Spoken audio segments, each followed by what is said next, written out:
Everything you need, Commander? Just trying to get a sense of where the crew's at. Thoughts? Is this an official evaluation, Commander? Or off the record? Alenko, when it's just you and me, you can consider it off the record. That's a generous attitude. Okay. I think there's something wrong with all this. This Saren is looking for a lost mass relay to who knows where, but we can't get backup from the Council? Sorry, Commander. There's writing on the wall here, but someone isn't reading it. The Council doesn't want to believe anything's wrong. I'd call it human nature, but... I hear you. It just seems like a group that's been around as long as the Council should see this coming. Sorry if I got too informal. Protocol wasn't a big focus back in Bot. Tell me about it. Biotic acclimation and temperance didn't last past the airlock. To the kids they hauled in, it was brain camp. Sorry, hauled in is unkind. We were encouraged to commit to an evaluation of our abilities so an understanding of biotics could be compiled. There are worse results of accidental exposure to Element Zero in the womb. Beats the brain tumors some kids grew up with. Is there some question about how you were exposed? My mother was downwind of a transport crash. It was before there were human biotics, a little after the discovery of the Martian ruins. It only gets iffy around 63 when Kinetics was running out of first-gen subjects. Until then, they'd relied on accidentals. A bunch of guys in suits show up at your door after school, and next thing you know, you're out on Jump Zero. Jump Zero's a long way from home. What was it like? The grand gateway to humanity looks a lot better in the vids. But that's my own baggage, Commander. No bearing on this. Alenko, there's no regulation that says you can't be friends with your commander. I appreciate that, Commander. I just don't want you to think that I'm a whiner. Besides, I've got my past squared away.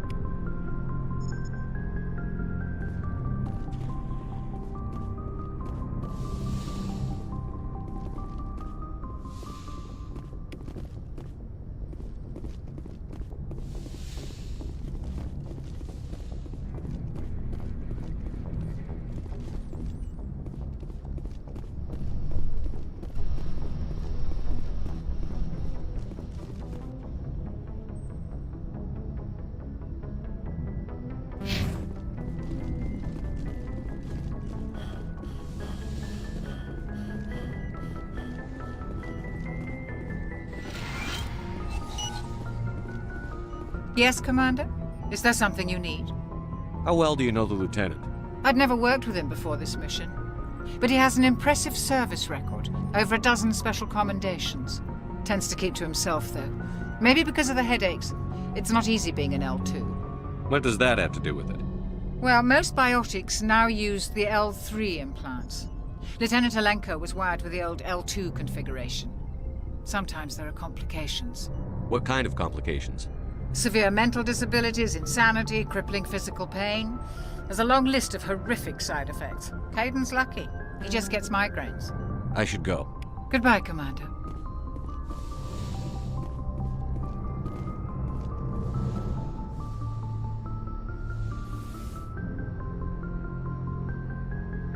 If you are here to talk about Benezia's death, you need not bother.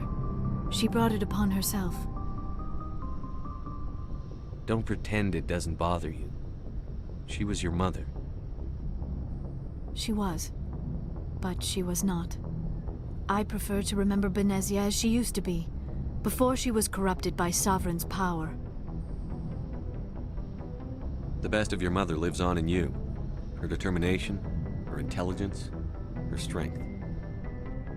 That is kind of you to say. I appreciate your concern, but I am fine. Benezia chose her path, just as I have chosen mine. I am with you until the end, Shepard. Tell me about yourself, Liara. Me? I am afraid I am not very interesting, Commander. I spend most of my time on remote digs, unearthing mundane items buried in long-forgotten Prothean ruins. Sounds dangerous. And lonely. Sometimes I would run afoul of indigenous life forms or stumble across a small band of mercenaries or privateers. But I was always careful. Until the Geth followed me to Artemis Tau. I never found myself in any situation my biotics could not handle. As for the solitude, well, that is one aspect that most appealed to me. Sometimes I just need to get away from other people.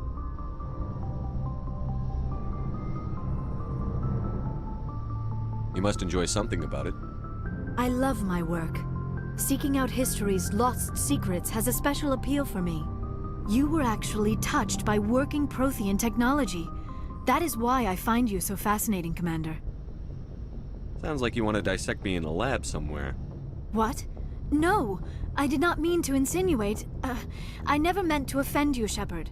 I only meant that you would be an interesting specimen for an in-depth study. No, that's even worse. Calm down, Liara. I was only joking. Joking? Oh, by the goddess, how could I be so dense? You must think I am a complete and utter fool. Now you know why I prefer to spend my time in the field with data disks and computers. I always seem to say something embarrassing around other people. Please, just pretend this conversation never happened. I'd like to know more about the Asari. We were the first species to discover the Citadel. We were instrumental in forming the Council, and we always strive to be the voice of peaceful cooperation in galactic disputes. My people believe we are all part of a single galactic community. Each species contributes something to the greater whole. Although we seek to understand other species, it seems few of them seek to understand us. The galaxy is filled with rumors and misinformation about my people. Like what? Most of the inaccuracies are centered around our mating rituals. My species is monogendered. Male and female have no real meaning for us. We still require a partner to reproduce.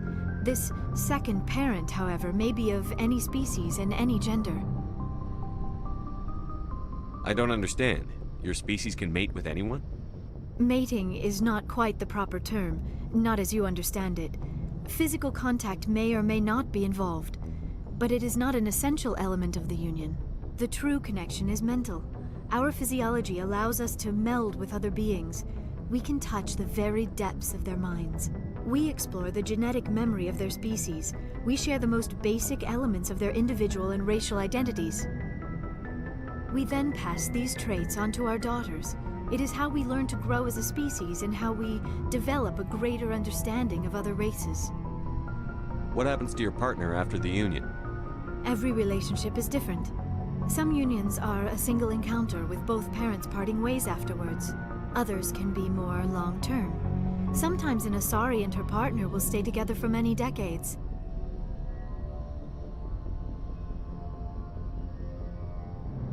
You Asari live for 1,000 years. What happens when your partner dies?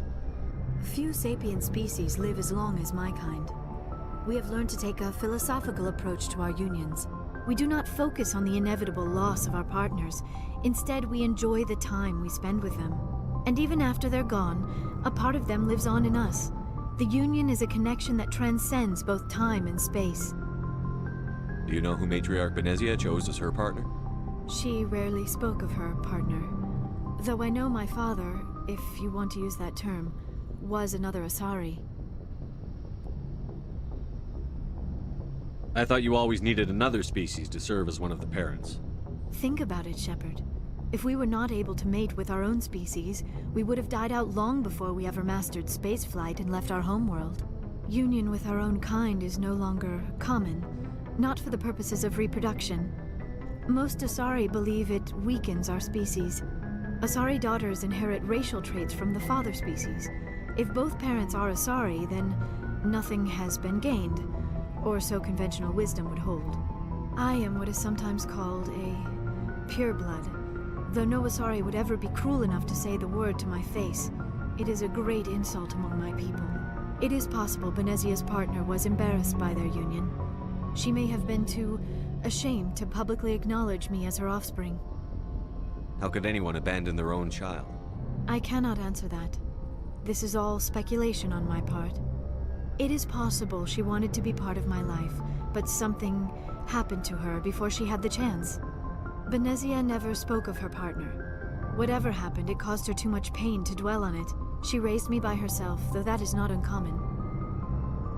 Many Asari raise their children alone, particularly if the father species is short-lived. Often the partner will pass on long before the child reaches maturity. I should go. Goodbye, Shepard.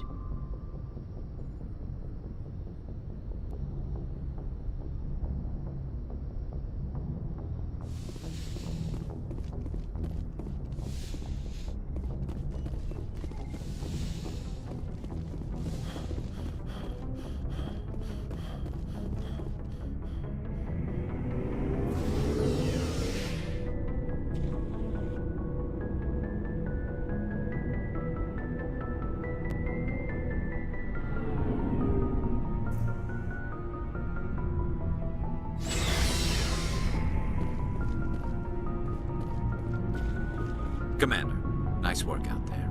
I knew working with a Spectre would be better than life at CSEC. Have you worked with a Spectre before? Well, no, but I know what they're like.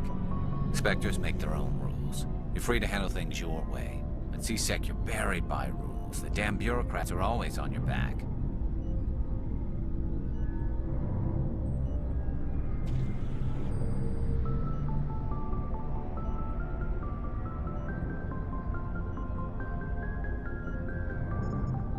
For the most part, the rules are there for a reason. Maybe. But sometimes it feels like the rules are only there to stop me from doing my work. If I'm trying to take down a suspect, it shouldn't matter how I do it, as long as I do it. But CSEC wants it done their way. Protocol and procedure come first. That's why I left. So you just quit because you didn't like the way they do things? There's more to it than that. It didn't start out bad, but as I rose in ranks, I got saddled with more and more red tape. CSEC's handling of Saren was typical. I just couldn't take it anymore. I hate leaving. I hope you made the right choice. I'd hate for you to regret it later. Well, that's sort of why I teamed up with you. It's a chance for me to get off the Citadel, see how things are done outside CSEC. Either way, I plan to make the most of this. And without CSEC headquarters looking over my shoulder, well, maybe I can get the job done my way for a change. If getting the job done means endangering innocent people, then no. We get the job done right, not fast. Got it? I wasn't trying to. I understand, Commander.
Shepard, what can I do for you?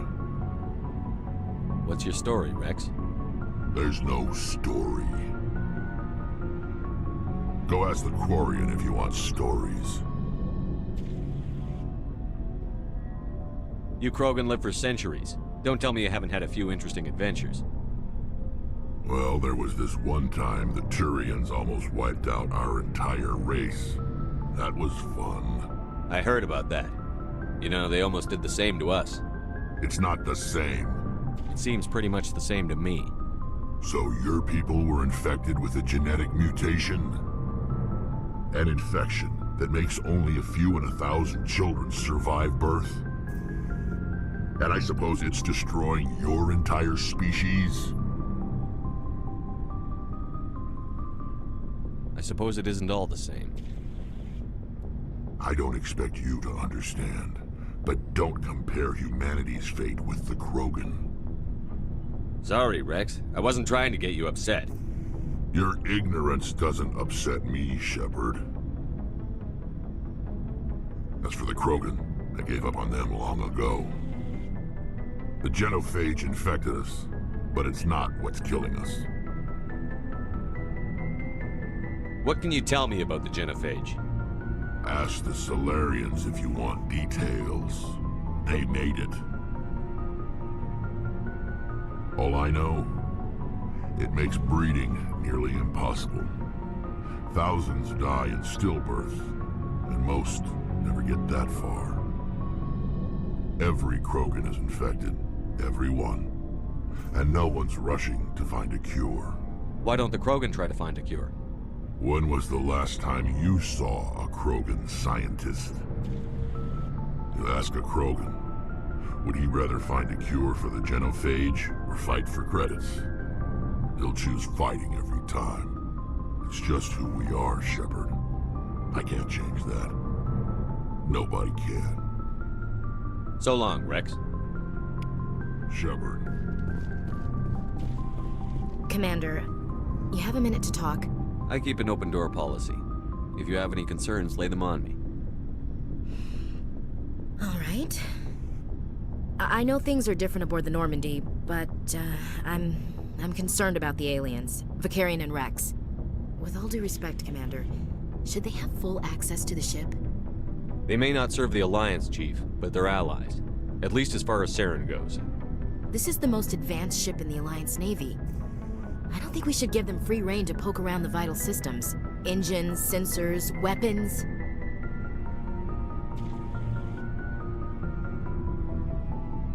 You don't trust the Alliance's allies? I'm not sure I'd call the Council races allies. We, humanity, have to learn to rely on ourselves. Standing up for ourselves doesn't mean standing alone. I don't think we should turn down allies. I just think we shouldn't bet everything on them staying allies. As noble as the Council members seem now, if their backs are against the wall, they'll abandon us.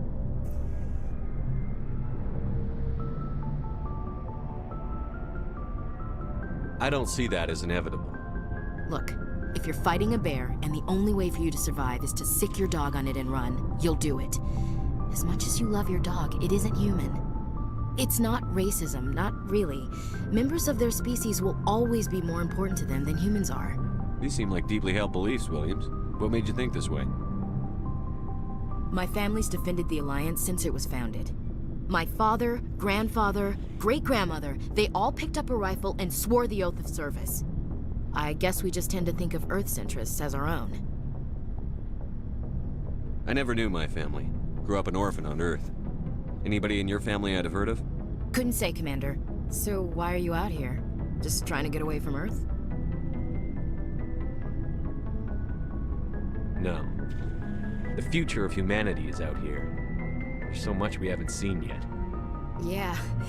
I still remember my first field exercise on Titan. When we hit mud, the reality hit me. I'm the first person who ever stood here. Then my drill instructor kicked me in the ass. I went face first into the muck. He spent the next 5 minutes chewing me out for gold bricking. Don't tell me you had Gunny Ellison. He's the only one I know who uses that word to describe shirking duty.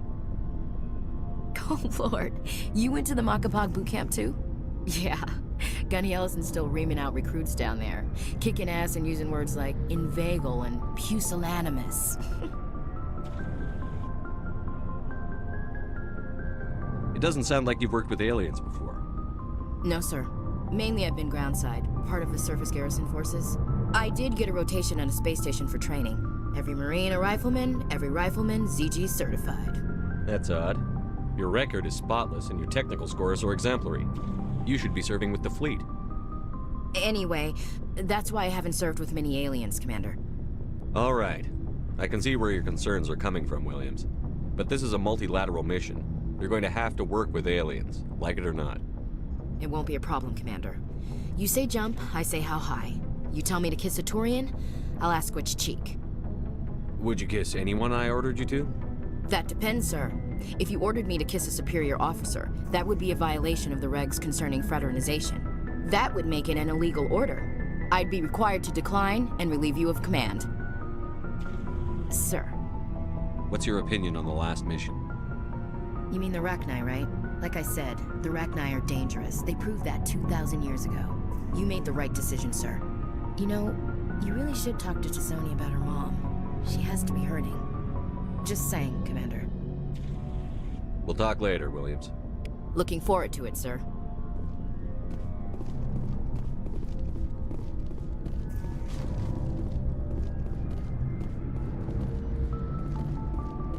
Hey, Commander. Looking for some extra supplies before you head out? What have you got? Whatever you want. Armor, weapons, mods. It's not standard Alliance issue, but that's not necessarily a bad thing.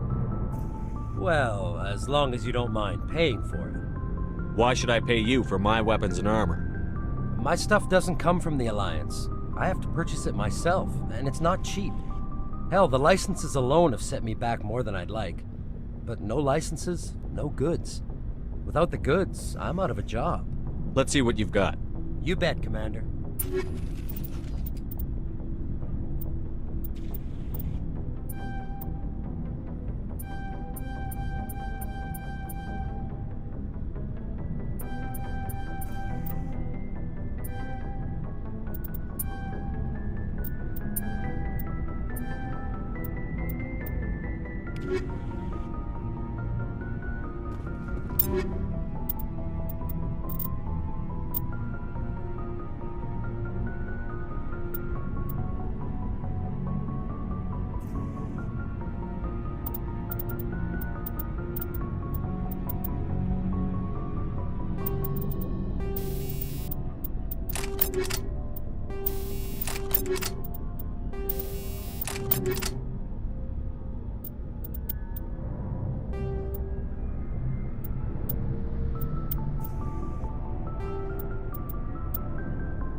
Your ship's amazing, Shepard.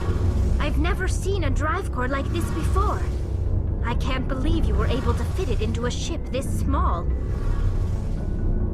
I'm starting to understand why you humans have been so successful. I had no idea Alliance vessels were so advanced. The Normandy's a prototype. Cutting-edge technology. A month ago, I was patching a makeshift fuel line into a converted tug ship in the flotilla. Now, I'm sitting on board one of the most advanced vessels in Citadel space. I have to thank you again for bringing me along. Traveling on a vessel like this is a dream come true for me. I had no idea you found ship technology so interesting. It comes with being a Quarian. The migrant fleet is the key to the survival of my people. Ships are our most valuable resource. But we don't have anything like this. We make do with cast-offs and second-hand equipment. We just try to keep them running for as long as we can. Some of the fleet's larger vessels date all the way back to our original flight from the Geth. I can't believe your fleet's still using ships that are 3 centuries old. They're constantly being repaired, modified, and refitted. They aren't pretty, but they work. Mostly. We've tried to make ourselves as independent as possible on the flotilla. Grow our own food, mine, and process our own fuel. But some things we just can't make on our own. A patch to maintain the hull integrity requires raw materials we just don't have. That's why our pilgrimages are so important. Tell me about your people. Our lives aren't easy. Resources are scarce, and we are constantly on the move. Everything we do must in some way contribute to the continuation of the migrant fleet. There are 17 million Quarians in the flotilla, and each of us relies on the others for survival. The bonds among my people are strong. Unfortunately, we have had to surrender many of the freedoms and civil liberties other species take for granted.